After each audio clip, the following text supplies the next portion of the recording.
How to animate with Medibang. Control N. We're going to make it 1920 by 1080, just because that's the standard.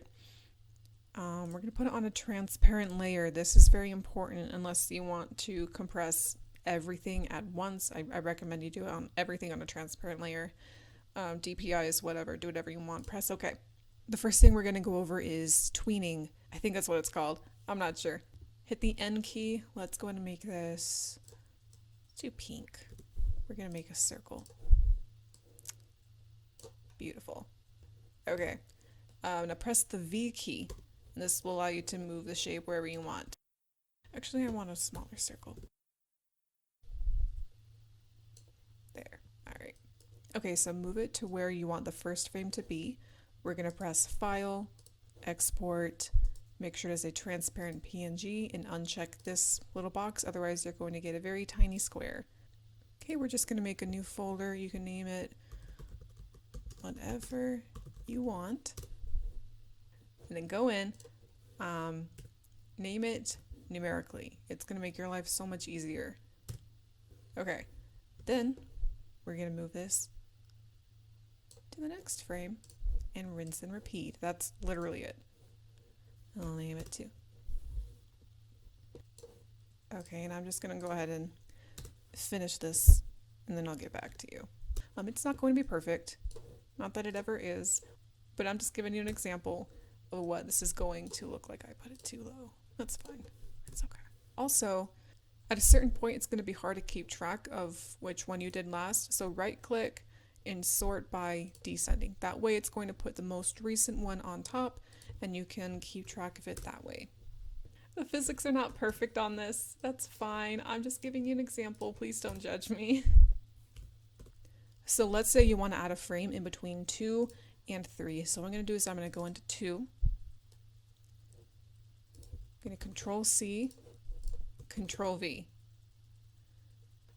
And the background's going to be a little wonky. That's fine. I'm going to press W for the wand button, select it, Control X. There you go.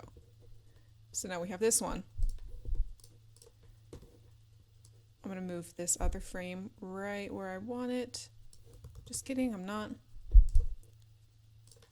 So then I'm going to move it where I want. I'm just eyeballing it.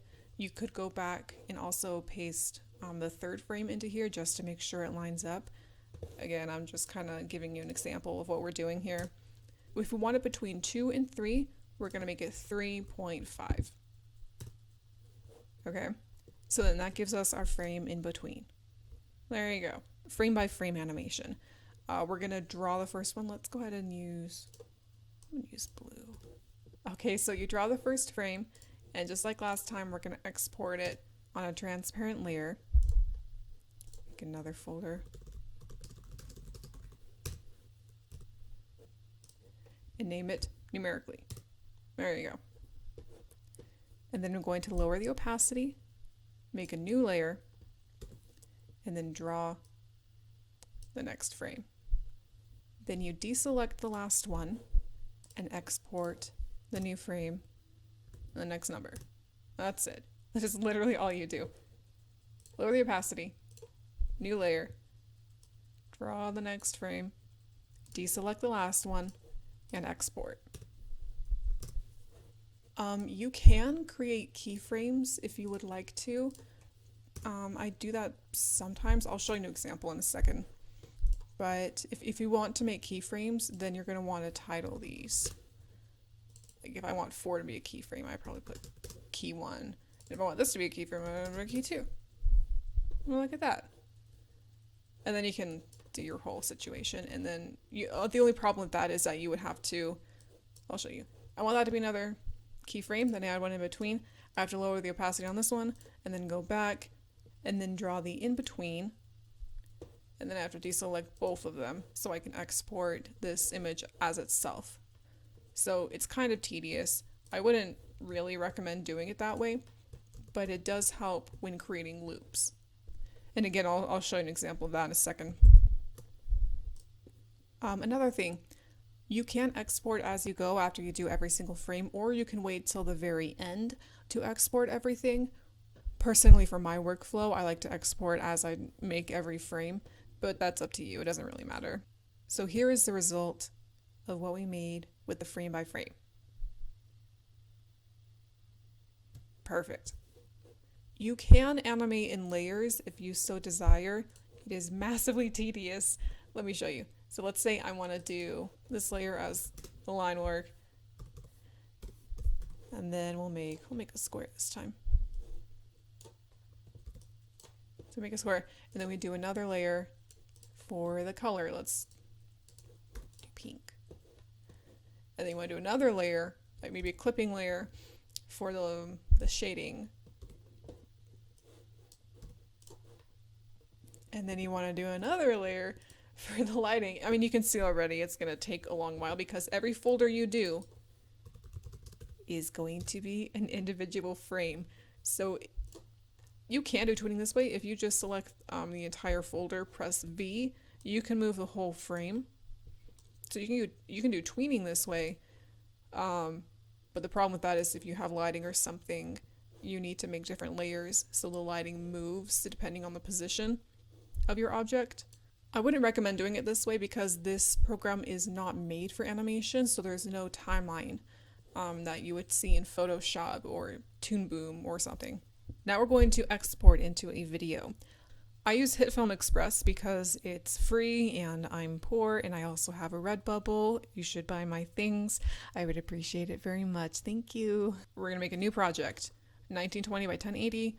I'm going to keep the frame rate at 12 and go from there. Go to Media, Import, press the arrow key, Image Sequence. Okay, and then go to the folder that you want with all your frames in it. Press one of them, Control A to select all, and then open. And that's going to give you this. We're going to put it into the video. You could keep it this way. Oh, there we go. You could leave it this way. The problem, though, with image sequences is that it's so little and it's not very easy to edit. So we want to make a composite shot for our image sequence. So press Control M. Press OK. And now it is 1,000 times easier to edit. There we go. Okay, so this is why we animate on a transparent layer, because now we can mess with a lot of stuff like the background.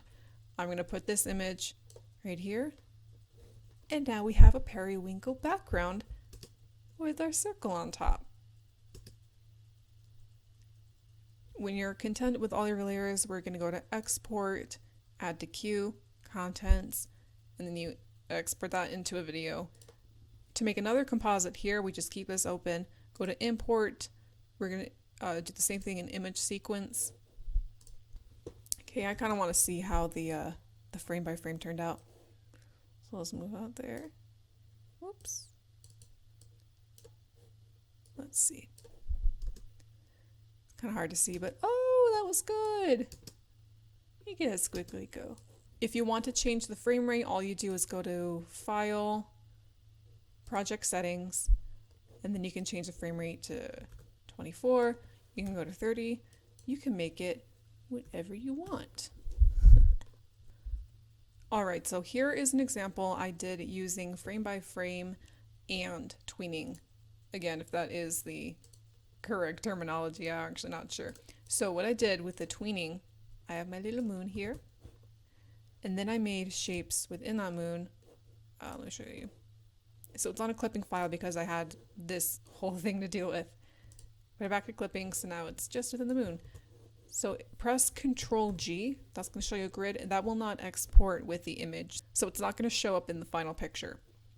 And I use this, if you get in really close, I use this to move everything on a tiny straight line. Move it around, and then I just exported that every single time I moved them by 1 centimeter.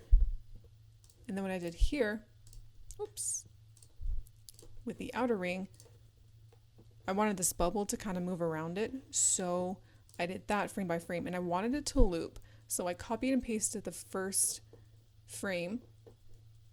So I have the start. They're kind of different. I had the start and the end practically the same. Now with this one, I didn't use keyframes. What I did is I just titled the frame every once in a while so I could keep track of them, like 10, 12, 16, 20, 24, just to make it easier on myself. And this is the final result. Again, this is with moving the shapes in the background and then doing a frame by frame on top with the shinies little bubble. And that is how you animate in Medibang Paint.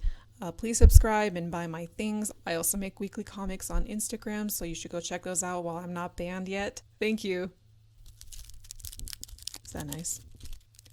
That's my Christmas candy. Do you ever do that where you unwrap the chocolate and then you just kind of bundle it up together in one big...